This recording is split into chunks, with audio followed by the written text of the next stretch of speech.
जब मैं ब्याह कर इस घर में आई तो मैंने सोचा था मेरी जिंदगी एक हसीन सपने की तरह गुजरेगी। नमन मेरा पति एक फौजी अफसर था, मजबूत, खामोश और बहुत ही प्यार करने वाला इंसान। शादी के शुरुआती दिन ऐसे थे जैसे मौसम में बहार आ गई हो। मेरी सास भी बहुत प्यार से पेश आती थी, खास तौर पर जब नमन घर में होते। वो मुझे अपनी बेटी कहकर बुलाती थी, हर बात पर मेरा ख्याल रखती।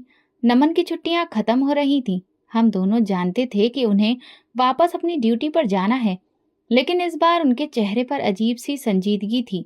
वो पहले से भी ज्यादा खामोश रहने लगे थे। रातों को जागते, कभी कभार बेटी को सीने से लगाकर घंटों बैठे रहते। मैंने पूछा भी क्या बात है नमन, कुछ परेशान हो? तो वो सिर्फ मुस्कुराकर कहते, बस तुम दोनों की अब आदत सी पड़ गई है, इसलिए जाना मुश्किल लग रहा है। मेरी 2 साल की बेटी अन्नू नमन की जान थी, वो उसे छुटकी कहकर बुलाते थे। जाने वाले दिन जब वो तैयार होकर बाहर आए तो बेटी को उठाया, सीने से लगाया, फिर उसके गाल पर प्यार दिया।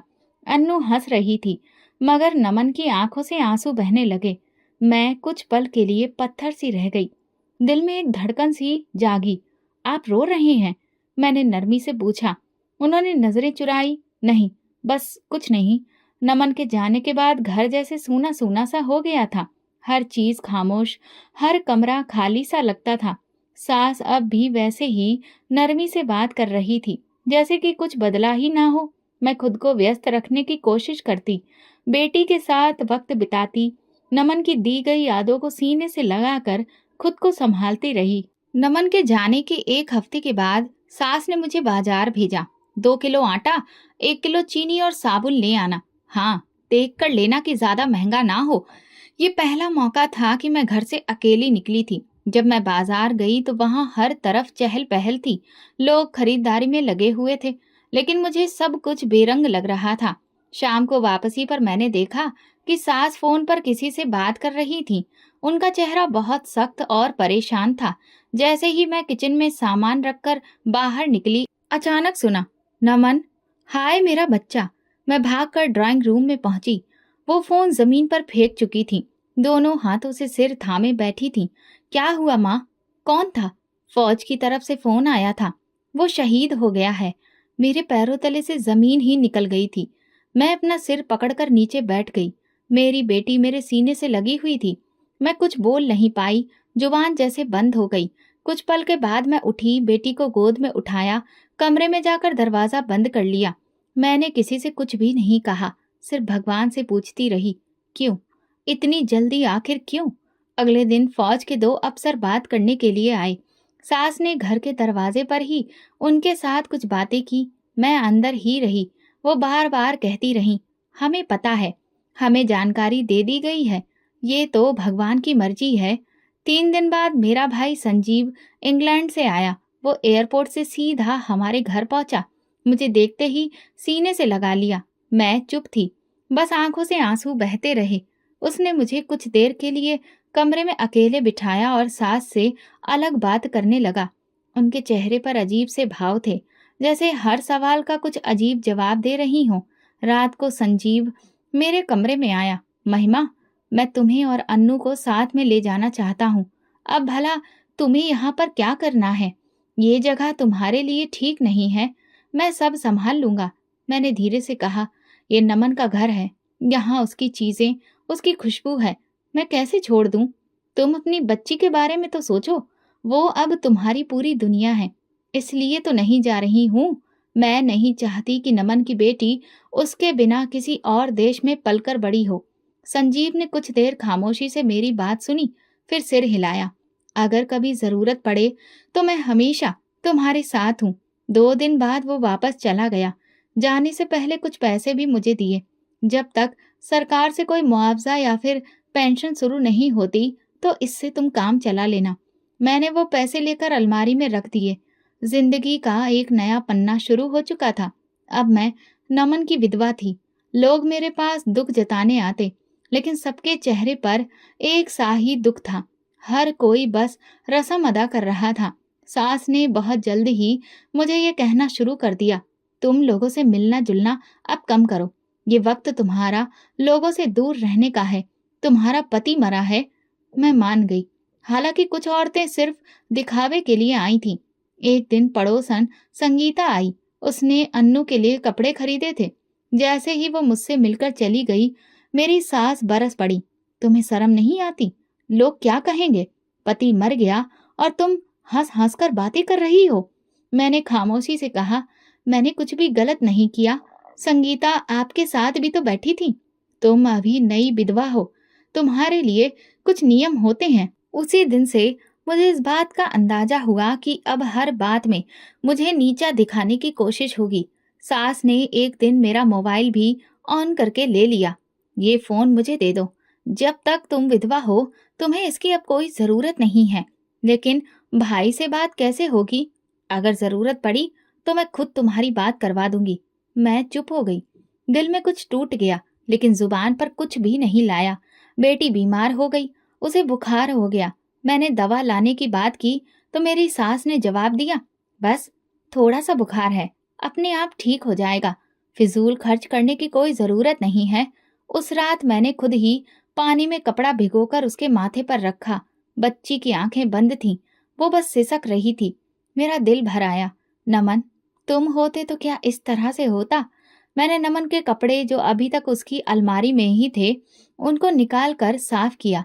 फिर उन्हें तह लगाकर वापस रख दिया। हर कमीज को छूकर ऐसा महसूस होता कि जैसे वो अभी दरवाजे से वापस आ जाएगा।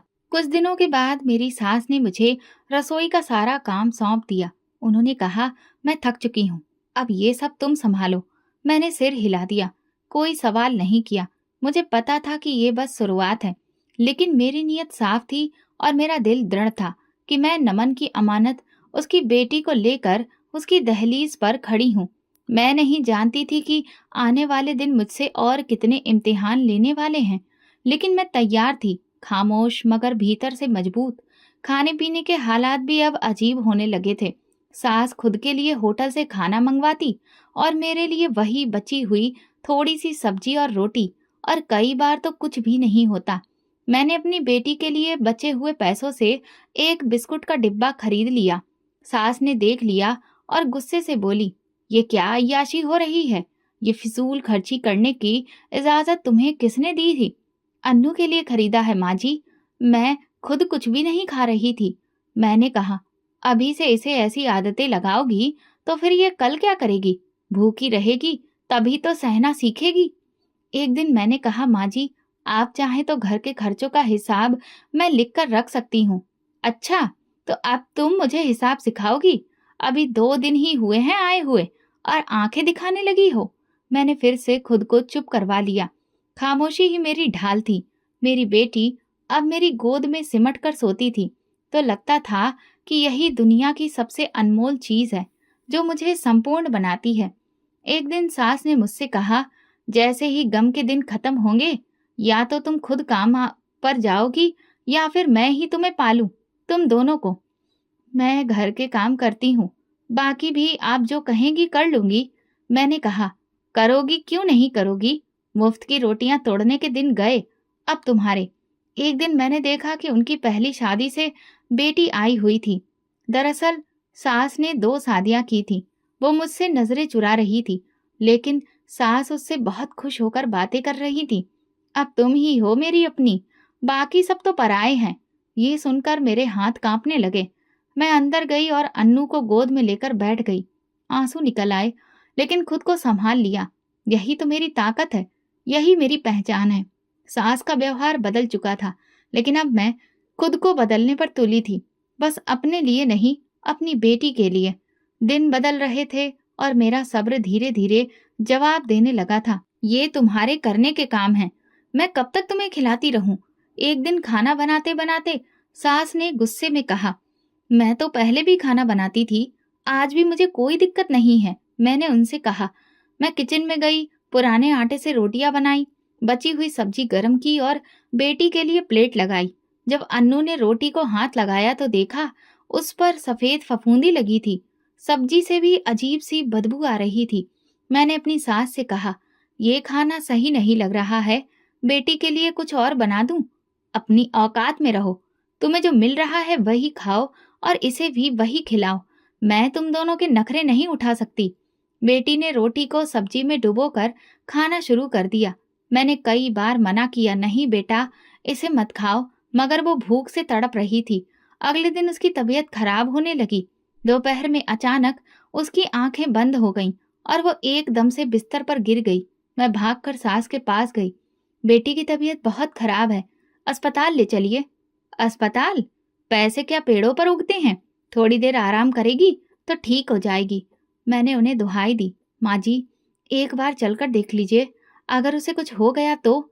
चुप रहो, अभी अभी विधवा हुई हो और बाहर निकलने की इजाजत मांग रही हो। जो होगा भगवान खुद ठीक करेगा। मैं बच्ची को गोद में लेकर बैठ गई। वो थरथरा रही थी, चेहरा सफेद था और शरीर पसीने से भीगा हुआ। मैंने गीला कपड़ा माथे पर रखा और भगवान को याद करने लगी। 1 घंटा बीता, हालत और खराब हो गई। मैंने फिर कहा, भगवान के लिए डॉक्टर को बुला लीजिए। ये सब तो दिखावा है, मुझे पता है। तुम हमदर्दी बटोरना चाहती हो, लेकिन याद रखो, तुम पर अब कोई भरोसा नहीं है। तुम्हारे जैसी बहुत औरतें देखी हैं मैंने। मैं पीछे हट गई, दरवाजे की तरफ देखा, बाहर निकलने का सोचा। उसी शाम संगीता, जो कि पड़ोसन थी, दरवाजे पर आई। सास ने खिड़की से देखा और गुस्से से बोली, अब यहाँ मत आना, मेरी बहू किसी से नहीं मिलेगी। संगीता दीदी कुछ कहना चाहती थी, मगर सास ने दरवाजा उनके मुंह पर ही बंद कर दिया। रात तक बेटी की हालत बेहद बिगड़ चुकी थी, वो बेहोश हो गई थी। मैंने फिर भगवान से प्रार्थना की, हे भगवान, मेरे सब्र का इतना कठिन इम्तिहान क्यों ले रहे हो? मेरी बच्ची को बचा लो। मैं दिया जलाकर बेटी को गोद में लिए भगवान के सामने बैठ गई। मेरी आंखों से आंसू बह रहे थे, आवाज गले में ही अटक गई थी। रात भर अन्नू में कोई हरकत नहीं हुई, उसका माथा ठंडा होता जा रहा था। मैंने कई बार उसकी सांसें चेक की, जो कि बहुत धीमी थी। मैंने फिर दरवाजा खोलने की कोशिश की, मगर बाहर से कुंडी लगी थी। सास की आवाज आई, कहा था ना, बाहर कदम रखा तो इस घर का रास्ता भूल जाना। मैं कुछ नहीं बोली, बस एक ही प्रार्थना थी, मेरी बेटी बच जाए। सुबह की रोशनी कमरे में आने लगी। सास ने दरवाजा खोला और बोली, क्या फायदा है ऐसे रोने धोने से? भगवान को दिखावा करने से कुछ भी नहीं होता। तुम तो माँ बनने के लायक ही नहीं थी। माँ जी, अगर आप दवा मंगवा देती तो शायद ऐसा कुछ भी नहीं होता। दवा से जिंदगी नहीं आती, नसीब से आती है। मैंने अन्नू के माथे पर हाथ फेरा। दोपहर तक उसकी सांसों में थोड़ा बदलाव महसूस हुआ। उसने आंखें तो नहीं खोली, लेकिन पसीना आने लगा। मैंने फिर माथे पर गीला कपड़ा रखा। तभी दरवाजे पर दस्तक हुई। सास ने पर्दा हटाकर देखा और चिल्लाई, कौन है? आखिर क्या दिक्कत है तुम लोगों को? हम किसी से भी नहीं मिलते हैं। मैं दौड़कर बाहर जाना चाहती थी, लेकिन सास, वो तो पहले ही रास्ता रोक चुकी थी। जाओ, वापस अंदर जाओ, और खबरदार, अगर किसी से इशारे से भी बात करने की कोशिश की। मैंने अपनी आंखें झुका ली। बेटी की तरफ मैं वापस आ गई। दोपहर में किचन से बदबू आने लगी। मैंने जाकर सफाई करनी चाही तो सास ने दरवाजे पर खड़े होकर कहा, तुम्हें यही दुख खाए जा रहा है ना, कि मैं खाती हूँ और तुम्हें नहीं देती? तुम्हारी बेटी बीमार है तो इसमें मेरा क्या कसूर? मुझे कुछ नहीं चाहिए, माँ की तरह सिर्फ उसके लिए थोड़ा सा सूप ही दे दीजिए। ये होटल नहीं है और मैं तुम्हारे लिए कोई नौकरानी नहीं हूँ। मैं चुपचाप वापस आ गई। शाम तक अन्नू ने हल्की आवाज में पानी मांगा। मैंने मिट्टी के बर्तन में थोड़ा सा पानी रखा हुआ था, वही चम्मच से उसके होठों पर डाला। वो हल्का सा मुस्कुराई। एक लम्हे को लगा कि जैसे मेरी प्रार्थना भगवान ने सुन ली हो। रात को अंधेरा छा गया। कमरे में भगवान के सामने बस दिया जलाकर रखा था। मैं बेटी को लपेटकर अपने साथ लगा लिया। बाहर सास के फोन पर बात करने की आवाजें आ रही थी। अब ये भी मर जाएगी तो सुकून होगा। मैं तो कहती हूँ भगवान इसे भी उठा ले। मैंने अपने हाथों से अपनी बेटी को सीने से लगा दिया। हे भगवान, अब तुम ही सहारा हो। तुम जानते हो कि सच क्या है। उनकी जुबान से जो भी बातें निकल रही हैं, उन्हें अब तुम ही सुन रहे हो। मैं बेबस हूँ, लेकिन तुम बहुत बड़े दिल वाले हो। पूरी रात डरावने सपनों में गुजरी। हर थोड़ी देर के बाद अन्नू की हालत चेक करती। वो हल्की सी सांस ले रही थी। मैंने उसके पैर दबाए, हाथ फैलाकर भगवान से भीख मांगती रही। सुबह होते ही किचन में जाकर आटे से थोड़ी सी रोटी बनाई। ना तो तंदूर था, ना चूल्हा सही से काम करता था। पुराने तवे पर बगैर घी की सूखी रोटी थी। उसे पानी में नरम करके अन्नू को दी। उसने थोड़ा सा निवाला खाया, फिर आंखें बंद कर ली। मेरे दिल में उम्मीद जगी। मैं चुपके से कमरे के कोने में बैठकर एक बार फिर से प्रार्थना शुरू करने लगी। पिछले कई दिनों से यही मेरा रूटीन था। भगवान के सिवा मेरा कोई आसरा नहीं रह गया था। किचन से बर्तनों की आवाज आई। शायद सास नाश्ता बना रही थी। मुझे देखकर बोली, सुबह सुबह फिर से रोने धोने बैठ गई? अब क्या हर दिन यही दिखावा करेगी? मैंने नजर नहीं उठाई, ना कोई जवाब दिया, न सवाल किया। सिर्फ दिल में एक ही बात दोहराती रही, भगवान, मेरी बेटी को सलामत रखना। बस इतनी सी जिंदगी चाहिए मुझे। इस पल दरवाजे पर दस्तक हुई। खट खट खट। सास चौंकी, उखड़ी सी दरवाजे की तरफ गई। अब कौन आ गया है? रोज कोई ना कोई हमारा सुकून खराब करने आ जाता है। उन्होंने दरवाजे की दरार से बाहर झांका, फिर जैसे उनका शरीर पत्थर का हो गया। वो पल भर के लिए सदमे में चली गई। चेहरा एकदम सफेद पड़ गया। मैं कमरे से निकली तो सास की नजरें दरवाजे के बाहर जमी थी। कौन है माँ जी? उनके होंठ कांपने लगे। ये तो नमन है। मेरे कदम वहीं रुक गए। दिल ने धड़कना बंद कर दिया। मैं तेजी से दरवाजे की तरफ बढ़ी, लेकिन सास ने हाथ से रोकने की कोशिश की। दरवाजा खुला और सामने नमन खड़ा था। खाकी वर्दी, चेहरे पर थकान, बड़ी हुई दाढ़ी, लेकिन आंखों में वही चमक। वो जिंदा था। मैं एक लम्हे के लिए कुछ समझ ही नहीं सकी। पलके झपकाना भी भूल गई। कदम डगमगा गए। नमन। वो एक लम्हे को खामोश रहा, फिर आगे बढ़कर बोला, हाँ महिमा, मैं हूं। मैं जमीन पर बैठ गई और हाथ जोड़कर बार बार दोहराने लगी, हे भगवान, तुम्हारा लाख लाख शुक्र है। नमन अंदर आया। अन्नू को देखकर उसकी आंखें भर आईं। ये बीमार लग रही है। उसने झुककर अन्नू के माथे को चूमा। पापा आ गए बेटा, आंखें खोलो। मैंने सास की तरफ देखा। वो कुर्सी पर बैठ चुकी थी, खामोश, जैसे कि जुबान बंद हो चुकी हो। नमन ने पूछा, ये सब क्या हो रहा है? मैंने तुम्हें फोन किया, तुमने बात क्यों नहीं की? मैंने एक नजर सास की तरफ देखा और फिर कहा, फोन मेरे पास नहीं है। मेरे दुख के दिन थे, इसीलिए फोन मुझसे छीन लिया गया। बेटी बीमार है और तुमने दवा क्यों नहीं दिलवाई? दवा के लिए बाहर जाने की इजाजत भी नहीं थी। नमन का चेहरा सख्त हो गया। और तुम अम्मा, तुमने इतनी भी परवाह नहीं की थी अपनी पोती की? सास ने नमन से नजरें चुरा ली। नमन ने जल्दी से अन्नू को उठाया और बोला, मैं इसे अस्पताल लेकर जा रहा हूँ।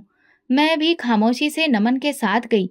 अन्नू की हालत कुछ संभल चुकी थी, मगर डॉक्टर ने सख्ती से हिदायत दी, अगले 24 घंटे बहुत जरूरी हैं। दवा वक्त पर देना, सही से खुराक और पूरी तरह से आराम बहुत जरूरी है। नमन अस्पताल के कमरे में मेरे बराबर में बैठा था। कभी वो बच्ची की तरफ देखता तो कभी मुझे। महिमा, तुमने उसे ऐसा खाना क्यों दिया जो उसे बीमार कर दे? क्या तुम्हें यह दिखाई नहीं दिया कि वो क्या खा रही है? मैंने खामोशी से आंखें झुका ली। मैं पूछ रहा हूँ महिमा, कोई जवाब दो। नमन, मैं खुद उसके हाथ से वो रोटी छीनने की कोशिश कर रही थी, लेकिन वो भूखी थी। कई बार मना करने के बावजूद भी वो खा गई। भूखी क्यों थी? खाना तो तुम बनाती हो ना? मेरे पास खाना बनाने के लिए कुछ भी नहीं होता था। कभी बची हुई सब्जी मिलती थी तो कभी बासी रोटी। वो कुछ लम्हे के लिए खामोश रहा, जैसे कुछ सोच रहा हो। लेकिन तुमने मुझे क्यों नहीं बताया? भाई के जरिए भी तो बात हो सकती थी ना? मेरे पास फोन ही नहीं था। मैंने कहा ना कि इस दुख की घड़ी में माँ जी ने फोन भी छीन लिया था। बाहर जाने की इजाजत भी नहीं थी। तुम्हारी माँ समझती थी कि अगर मैं किसी से भी बात करूंगी तो ये बेशर्मी होगी। नमन के चेहरे का रंग बदलने लगा। ये सब बातें तुमने मुझे पहले क्यों नहीं बताई? कैसे बताती? तुम तो शहीद हो चुके थे। नमन के हाथ से पानी का गिलास गिर गया। उसने माथे पर हाथ रखा और बोला, मुझे अभी हेडक्वार्टर से पता चला है कि मेरी शहादत की जानकारी गलत फहमी थी। हकीकत में मेरी खबर लापता होने की दी गई थी और लाश का भी तो कुछ पता नहीं चला था। फिर ये झूठी पहचान कैसे हो गई? यही तो सवाल है नमन। जिस दिन ये जानकारी आई, माँ जी ने खुद फोन पर सुना था और फिर रोना पीटना शुरू कर दिया। उन्होंने किसी को फोन करने भी नहीं दिया। उन्होंने ही सबको बताया कि तुम शहीद हो चुके हो। नमन ये सुनकर खामोश हो गया। अस्पताल का कमरा अचानक से बहुत बड़ा और सन्नाटे वाला लगने लगा। मैंने बच्ची की तरफ देखा। वो अभी भी बेहोशी में लेटी थी। नमन उठकर बाहर गया। कुछ देर बाद वापस आया तो बोला, डॉक्टर कह रहे हैं कि बच्ची ने कोई जहरीला खाना खाया है। आमतौर पर ये चीज खराब सब्जी या फिर बासी खाने से होती है। इसकी हालत अब ठीक हो रही है, लेकिन दोबारा ऐसी गलती नहीं होनी चाहिए। मैंने सिर हिला दिया। मुझे एक बात बताओ महिमा, अम्मा का व्यवहार तुम्हारे साथ इतना सख्त कब से हो गया? जिस दिन संजीव वापस गया उसके बाद से। पहले सिर्फ उनकी बातों में फर्क आया, फिर काम, फिर ताने, फिर खाने पर पाबंदी, और धीरे धीरे सब कुछ बदल गया। लेकिन वो तुम्हें तकलीफ क्यों देना चाहेंगी? नमन, मैंने कई बार सोचा लेकिन कभी समझ ही नहीं आया। पर अब लगता है कि कुछ ना कुछ तो जरूर छुपा है जो कि हमें नहीं बताया गया है। नमन ने कलाई पकड़ ली। मैं सोच भी नहीं सकता कि वो ऐसा कर सकती हैं। उन्होंने मुझे पाला है, लेकिन माँ सिर्फ पालने से नहीं बनती और सच छुपाने से भी नहीं। उन्होंने तो उस बच्ची के सिर पर एक बार भी हाथ तक नहीं फेरा। नमन कुछ देर बाद बोला, जब मैं दुश्मन के कब्जे में था, 6 महीने तक उनकी कैद में रहा। हर दिन यही सोचता रहा कि तुम दोनों कैसी होगी। तुम्हें तो मेरे लापता होने की जानकारी मिली होगी, लेकिन मेरे मन में कभी भी ये ख्याल नहीं आया कि तुम पर ये सब गुजर रहा होगा। तुम वापस आ गए, यही सबसे बड़ी बात है। लेकिन हमें अब सच तक पहुंचना होगा। मैं यूनिट से बात करके जानकारी निकलवाऊंगा। कॉल रिकॉर्ड, कागजातों में लिखी हुई बातें, और ये भी कि फोन किस नंबर पर किया गया था। मैंने कहा, इसके अलावा मोहल्ले की संगीता दीदी ने एक दिन कहा था कि ये बात पता चलने के बाद माँ जी ने किसी से फोन पर बात करते हुए कहा था कि अब सुकून से जिंदगी गुजारेंगे। वो बात मेरे दिल में आज तक बैठी है। नमन ने आंखें बंद कर ली, जैसे एक एक बात पर ध्यान कर रहा हो। हमें ये मामला साफ करना होगा। मैं तुम्हें और अन्नू को अब ऐसी जगह नहीं छोड़ सकता जहां तुम लोग सुरक्षित ना हो। मैंने धीरे से कहा, मुझे अब सिर्फ सुकून चाहिए और अन्नू के लिए सुरक्षित माहौल। नमन ने हाँ में सिर हिलाया। मैं सच जानकर रहूंगा, चाहे फिर वो कितना ही कड़वा क्यों ना हो। अस्पताल की खामोशी के बीच हम दोनों ने दिल में फैसला कर लिया था। अब धोखा सहने का वक्त खत्म हो चुका था। अब हिसाब लेने का वक्त था, और ये सच जिसने हमें एक दूसरे से दूर रखा, बहुत जल्द हमारे सामने होगा। अस्पताल से वापसी के बाद घर का माहौल भले ही सुकून से भरा लग रहा था, मगर असली खामोशी के पीछे एक सवाल खड़ा था। सच क्या है? नमन अक्सर अपनी सोच में खोया रहता। मैंने उसे कई बार रात को बैठकर आंखें बंद किए देखा, जैसे कि वो माँ जी की गुत्थियां सुलझा रहा हो। अन्नू बेहतर हो रही थी। मैंने कुछ दिनों के लिए फिर से किचन की जिम्मेदारी संभाली, मगर इस बार नमन की मौजूदगी का फर्क साफ दिख रहा था। सास अब मुझसे कम बोलती थी, और अगर कुछ कहती भी तो नमन के सामने अपने आप को बहुत खुश दिल दिखाने की भरपूर कोशिश करती। एक शाम नमन ऑफिस गया हुआ था। मैं आंगन में कपड़े सुखा रही थी। बेटी अंदर सो रही थी। सास फोन पर बात कर रही थी। मैं उनके कमरे के बाहर से गुजर रही थी कि तभी अचानक आवाज साफ सुनाई दी। हाँ, मैंने तो खुद पता करवाया था। यूनिट के लोगों ने कहा था कि वो लापता है, लेकिन मैंने कहा कि वो तो शायद शहीद ही हो गया होगा। 1 साल गुजरने दो, फिर सारी जायदाद मेरे हाथ में आ जाएगी। ये सुनते ही मेरे कदम वहीं रुक गए, सांसें थम गईं। अगली बात तो और भी ज्यादा चौंकाने वाली थी। सोचा था महिमा को विधवा बनाकर रखूंगी, और वो बच्ची, उसे भी अपने काबू में रखती। नमन की सारी जायदाद मेरे नाम पर आ जाती। मेरे हाथ से दुपट्टा गिर गया। मैं तेजी से बाहर कमरे में आई और दरवाजा बंद कर लिया। दिल धड़क रहा था। ये वो औरत थी जिसे मैं माँ कहती रही, जिसे पति की निशानी समझकर हमेशा इज्जत दी। शाम को जब नमन वापस आया तो मैंने सारी बातें उसे बताईं। मैंने खुद सुना है नमन, माँ जी कह रही थी कि उन्होंने जानबूझकर तुम्हारे शहीद होने की बात फैलाई ताकि जायदाद पर कब्जा हो जाए। नमन ने मेरी तरफ देखा। चेहरे पर हैरानी और अविश्वास दोनों थे। महिमा, तुम्हें शायद कुछ गलत सुनाई दिया होगा। वो कभी भी ऐसा नहीं कर सकती। मैं अपने कानों से सुनकर आई हूँ। वो फोन पर किसी से खुलकर बातें कर रही थी। मैं अम्मा को जानता हूँ। हाँ, वो सख्त तो हो सकती हैं, कभी कभी कुछ गलत काम भी कर लेती हैं, लेकिन इतना बड़ा धोखा? अगर तुम्हें अब भी शक है तो फिर किसी तीसरे से सच के बारे में पता करो। नमन खामोश हो गया। वो सच्चाई को मानने के लिए तैयार नहीं था, लेकिन अब वो उसे टाल भी नहीं सकता था। अगले दिन एक पुराना चेहरा दरवाजे पर प्रकट हुआ। माली रामू, जो कि बरसों से हमारे घर के बगीचे का ख्याल रखता आया था। वो कई महीने से गायब था। अब वो अचानक आया, हाथ में एक छोटा सा थैला, चेहरे पर झिझक। नमन साहब, राम राम। सुना है आप वापस आ गए। मैं तो समझा था। नमन ने दरवाजे पर उसे गले लगा लिया। हाँ रामू काका, बहुत लंबी कहानी है। आओ बैठो, बात करते हैं। मैं चाय लेने किचन में गई और वापस आकर आंगन के एक तरफ बैठ गई। रामू काका ने हिचकते हुए कहना शुरू किया। साहब जी, आपके जाने के कुछ दिन बाद ही यूनिट से एक फोन आया था। वो लोग कह रहे थे कि आपकी कोई खबर नहीं, अभी सिर्फ लापता की रिपोर्ट है। नमन फौरन बोला, तो अम्मा ने क्या किया? उन्होंने गुस्से से फोन रखा और अगले दिन मोहल्ले में ये बात फैला दी कि आप शहीद हो गए हैं। पास के थाने में रिपोर्ट भी दर्ज करवाई और कुछ दिन के बाद अखबार में भी छपवा दिया। लेकिन ये सब क्यों? साहब, मैं तो नौकर हूँ, बहुत कुछ अपने कानों से सुना। अम्मा जी अक्सर फोन पर किसी से बात करती थी कि जायदाद उनके नाम पर हो जाएगी, क्योंकि अब कोई वारिस भी नहीं बचा। मैंने एक दिन उनसे कह भी दिया था कि सब्र करिए, हो सकता है कोई चमत्कार हो जाए और आप वापस आ जाएं। इस बात पर उन्होंने मुझे डांट दिया और कहा, रामू, तुमने जो सुना है वही कहना, वरना नौकरी से निकाल दूंगी। नमन का चेहरा सख्त हो गया। उसने अपना सिर पीछे कुर्सी पर टिका दिया। तो वो सब झूठ था? वो सब कुछ पहले से सोचा गया था? जी साहब, मैंने अपनी आंखों से देखा है, कानों से सुना है, इसीलिए काम छोड़कर चला गया था। दिल नहीं माना कि इतने बरस जिस घर में काम किया वही लोग धोखा दें। नमन ने एक लम्हे को आंखें बंद की, फिर धीरे से बोला, रामू काका, तुमने जो कहा वो बहुत जरूरी है। मैं जान गया हूँ कि सच क्या है।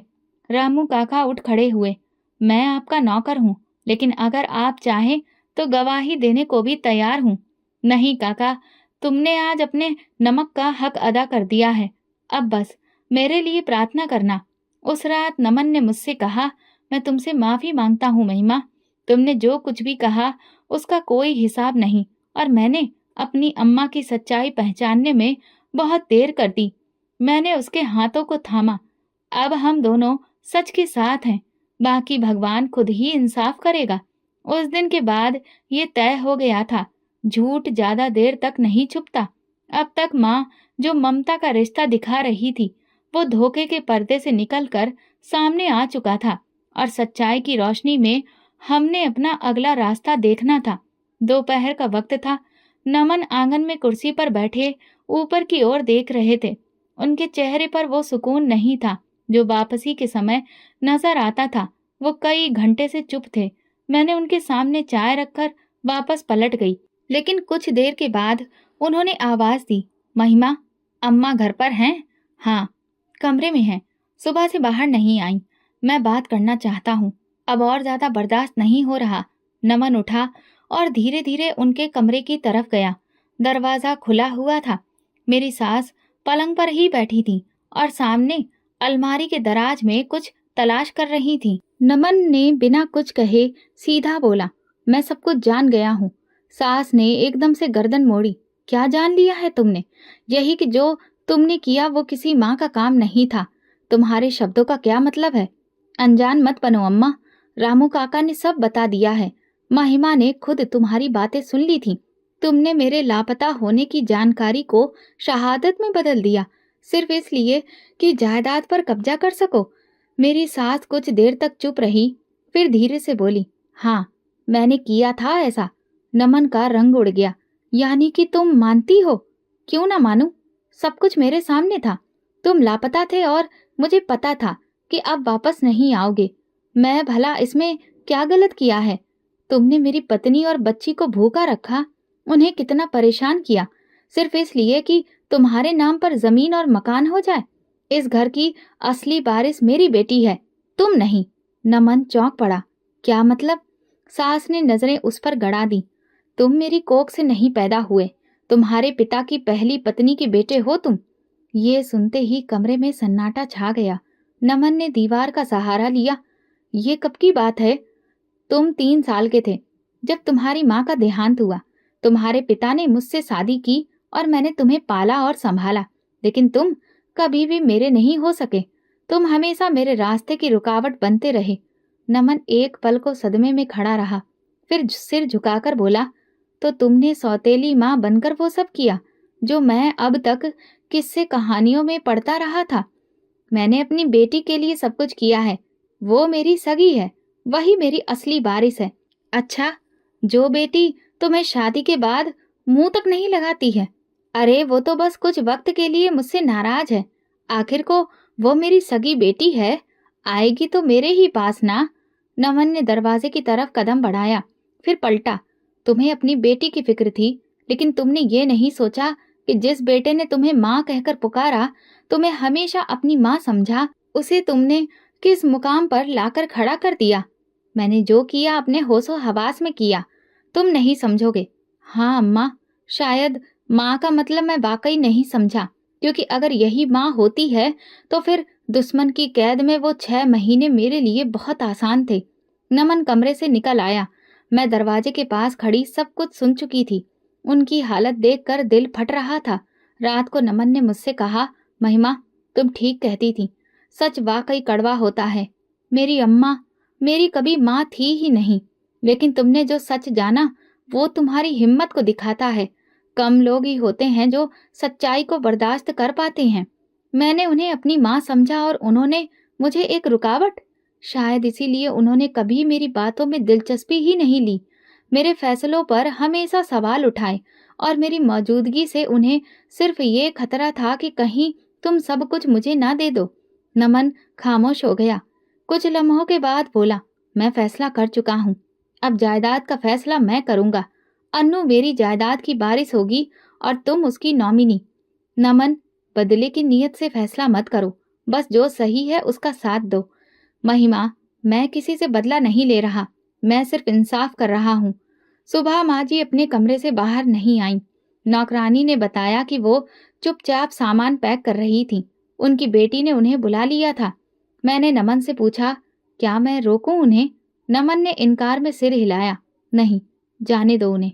वही रास्ता पकड़ने दो जो उन्होंने खुद चुना है। घर में अन्नू की हंसी की आवाज गूंजी। नमन ने उसे उठाया और कहा, अब बस, यही है मेरा रिश्ता और तुम, बाकी सब खत्म। हम दोनों ने एक दूसरे को देखा। एक नई जिंदगी का दरवाजा खुलने वाला था, जिसमें झूठ, फरेब और साजिश की जगह सच्चाई, प्यार और भरोसा सब कुछ था। घर का माहौल बदल चुका था। वो चुपचाप की जाने वाली बातें, वो खाली नजरें और वो सख्त लहजे, सब कुछ खामोश हो चुका था। नमन ने अपनी माँ के सारे रिश्ते खत्म कर दिए थे। वो खुद ही खामोशी से अपना सामान बांध कर चली गई थी। जाते वक्त कुछ भी नहीं कहा, ना कोई सफाई, ना अपने किए पर शर्मिंदगी। सिर्फ दरवाजा खोला और बाहर निकल गई। नमन ने दरवाजा बंद किया तो जैसे घर की दीवारों से भी सुकून की सांसें निकलने लगी हों। अब कोई धोखा इस छत के नीचे नहीं रहेगा। उसने कहा था जब मैंने पूछा, तुमने माँ जी को रोका क्यों नहीं? महिमा, खून के रिश्ते अगर जहर बन जाएं तो फिर उनका दूर हो जाना ही बेहतर होता है। मैंने बस सिर हिला दिया। मेरे दिल में अब भी ये खलिश थी, लेकिन मैंने उसे शब्दों का रूप नहीं दिया। कुछ जख्म ऐसे होते हैं जिन पर मरहम वक्त ही रखता है। पहले हफ्ते माँ जी की तरफ से कोई खबर नहीं आई। नमन ने भी किसी को भेजने या हाल पूछने की जरूरत महसूस नहीं की। घर के रोजमर्रा के कामों में व्यस्तता बढ़ गई थी। अन्नू अब पूरी तरह से ठीक हो चुकी थी और घर में उसकी हंसी की आवाज गूंजने लगी थी। एक दिन जब नमन ऑफिस गए हुए थे, दरवाजे पर दस्तक हुई। मैंने दरवाजा खोला तो सामने पड़ोस की संगीता दीदी खड़ी थी। महिमा, सुना है अम्मा जी अपनी बेटी के घर गई थी? जी, सही बताया गया है। सुना है वहां भी उनका झगड़ा हो गया। बेटी ने कह दिया कि मैं तुम्हारी सेवा के लिए नहीं बनी हूँ। मैंने दरवाजा थोड़ा और खोलकर उसे अंदर बुला लिया। आप बेटी से भी भला क्या शिकायत करें? माँ जी ने जिंदगी में जिसे जो दिया है वही लौट कर आया है। संगीता दीदी कुछ देर बैठी, फिर चली गई। उसी दिन शाम को नमन थका हारा हुआ घर आया। मैंने उसे बताया कि उनकी बेटी ने भी उनसे हाथ खींच लिया है। अब मुझे किसी बात पर हैरत नहीं हो रही थी। दूसरे दिन सुबह दरवाजे पर दस्तक हुई। मैं पर्दे से झांकी तो अम्मा खड़ी थी, हाथ में छोटा सा बैग, चेहरा धुआं धुआं। दरवाजा खोला तो वो एक लम्हे को खामोश रहीं। फिर अन्नू से बोली, यही वो दरवाजा है जहां पर मेरी वापसी मुझे मुमकिन लगी। मैं पीछे हटी। अंदर आ जाइए, नमन अभी ऑफिस में है। वो अंदर आई, आंगन में बैठ गई जैसे बरसों से थकी हुई हो। पानी दिया तो धीरे से पिया। फिर बैग से 2 जोड़ी कपड़े निकाले और कोने में रख दिए। मेरी बेटी ने कहा, ये घर मेरे पति का है, तुम्हारा नहीं। जहां से आई हो वहीं वापस जाओ। मैं खामोशी से सुनती रही। तुमसे माफी भी नहीं मांग सकती महिमा, क्योंकि कुछ रिश्ते ऐसे होते हैं जो माफी से नहीं, रिश्ता जोड़ने से जुड़ते हैं। हम माफ करने वाले हैं, नफरत नहीं रखते, लेकिन भरोसा भी वही होता है जहां निभाया जाए। सिर्फ शब्दों से रिश्ते नहीं बनते माँ जी। उन्होंने मेरी तरफ देखा। शायद बरसों में पहली बार उनकी आंखों में खालीपन था। मैं किसी कमरे के कोने में जगह चाहती हूँ, सिर्फ उस वक्त तक जब तक मेरी जिंदगी है। ये घर नमन का है, वो जो फैसला करेंगे वही होगा। लेकिन आपके लिए आपकी रोटी और छत जरूर होगी। नमन शाम को आया तो मैंने खामोशी से बताया। वो कुछ देर चुपचाप बैठे रहे, फिर धीरे से बोले, मैं उन्हें सौतेली माँ की बजाय एक उम्र दराज औरत के तौर पर देखना चाहता हूँ, जो अपनी जिंदगी के फैसलों की कीमत चुका रही है। तो क्या वो रह सकती हैं यहाँ? वो रहें या ना रहें, लेकिन फैसला मेरा नहीं, अन्नू का होगा। वो अम्मा की गोद में जाए, चाहे तो अम्मा को पोती मिल जाएगी, वरना बस एक छत और रोटी। मैंने अम्मा को ये बात बताई। उन्होंने कुछ नहीं कहा, सिर्फ आंगन के कोने में जाकर बैठ गईं। वही चुपचाप सोती, वहीं बैठी रहीं। कई दिन गुजर गए। एक शाम अन्नू ने खुद उनके पास जाकर अपनी गोद में सिर रख दिया। अम्मा के हाथ वहीं रुक गए, आंखें भीग गईं। मैंने वो मंजर देखा और दिल ही दिल में कहा, भगवान, तुमने माफ करना सिखाया है और ये बच्ची हमारे बीच का पुल बन गई है। हमने एक कमरा उन्हें दे दिया जहां वो रहने लगी। उनके लिए अलग बिस्तर, अलग बर्तन रखे गए। कोई इल्जाम नहीं दिया गया, कोई ताना नहीं मारा गया, क्योंकि तूफान के बाद जो सुकून आता है वो अगर खामोशी से समेट लिया जाए तो दिल में रोशनी बस जाती है, और वो रोशनी हमें गहरे अंधेरों से बचा लेती है। हमें लगा शायद माँ का दिल बदल गया होगा। घर में अब वो शोर शराबा नहीं था जो पहले था, ना ही वो चुपचाप जहरीली खामोशी। एक अजीब सी फिजा थी, जैसे सब लोग एक एक कदम फूक फूक कर रख रहे हो। मेरी सास अभी भी आंगन के कोने में बैठती थी, ज्यादातर खामोश। मैं रोज सुबह उनके लिए चाय रखकर आती, जवाब में वो सिर्फ नजरें झुका लेती। अन्नू अब पूरी तरह से स्वस्थ हो गई थी। वो घर में दौड़ती, खेलती और हर किसी से बात करती, सिवाय अपनी दादी के। शायद वो बच्ची होने के बावजूद सब कुछ महसूस कर चुकी थी। एक दिन नमन ऑफिस से जल्दी आया। मैं किचन में थी जब उसने कहा, महिमा, मैं चाहता हूँ कि हम सब साथ में खाना खाएं, जैसे पहले कभी खाया करते थे। ठीक है, मैं खाना लगाती हूँ। नहीं, तुम भी साथ बैठोगी। मैं और अन्नू सब मिलकर खाएंगे, और अम्मा, उन्हें भी बुला लेना। मैं रुकी, फिर धीरे से कहा, अगर वो आए तो। नमन खुद जाकर माँ जी को बुलाने गया। अम्मा अलमारी में कुछ रख रही थी। जैसे ही नमन कमरे में गया वो चौंकी। न जाने क्या था जो उन्होंने छुपा लिया। नमन ने उनकी इस हरकत को नजरअंदाज किया और कहा, अम्मा, आज सब लोग साथ में बैठते हैं। बहुत दिन हो गए डाइनिंग टेबल पर नहीं बैठे। उन्होंने नजर उठाकर नमन को देखा, कुछ कहना चाहा, फिर खामोशी से उठकर आ गईं। हम सबने डाइनिंग टेबल पर खाना लगाया। मैंने सब्जी, चावल, रोटियां लाकर रखी। अन्नू ने अपनी प्लेट अम्मा की तरफ खिसका दी। दादी, यह आपके लिए। अम्मा के चेहरे पर एक गहरी मुस्कुराहट आई। ठीक है मेरी बेटी। खाने के दौरान नमन ने कहा, अम्मा, मैंने आपसे बहुत शिकायतें की, शायद सख्त भी हो गया, लेकिन अब मैं चाहता हूँ कि एक बार फिर से हम नई शुरुआत करें। उन्होंने जवाब में कोई बात नहीं कही, सिर्फ सर हिला दिया। वो शायद लफ्जों से माफी मांगने की हिम्मत नहीं रखती थी, लेकिन उनकी खामोशी सब कुछ कह रही थी। हमें महसूस हुआ जैसे वो दिल से शर्मिंदा हैं, बस अपनी शर्मिंदगी को शब्दों का रंग देने के हुनर से वो वाकिफ नहीं है। रात को नमन ने मुझसे कहा, महिमा, मुझे एक बात कहनी है। मैंने उनकी तरफ ध्यान से देखा। जी, कहिए। मैं जानता हूँ तुमने बर्दाश्त की इंतहा दी है, लेकिन आज जो हमने एक साथ बैठकर खाना खाया, वो तुम्हारे ही सब्र का नतीजा था। अगर तुम बदले की भावना रखती, तो शायद ये सब मुमकिन नहीं होता। मैंने कहा, मैंने सिर्फ ये सोचा कि अन्नू को एक ऐसा घर मिले जहाँ सुकून हो। किसी बच्ची के लिए उसके अपनों का साथ ही सब कुछ होता है। नमन खामोश हो गया, लेकिन उसकी आंखों में शुक्रगुजारी साफ दिख रही थी। उसी दिन से अम्मा ने धीरे धीरे खुद को बदला। अब वो रोज शाम को अन्नू को कहानियां सुनाती हैं, उसके बालों में तेल लगाती हैं और खुद से कुछ कम बोलती हैं। शायद वो अपनी जिंदगी को सही दिशा में मोड़ने की कोशिश कर रही हैं। अन्नू भी अब दादी के साथ अच्छा महसूस करने लगी थी।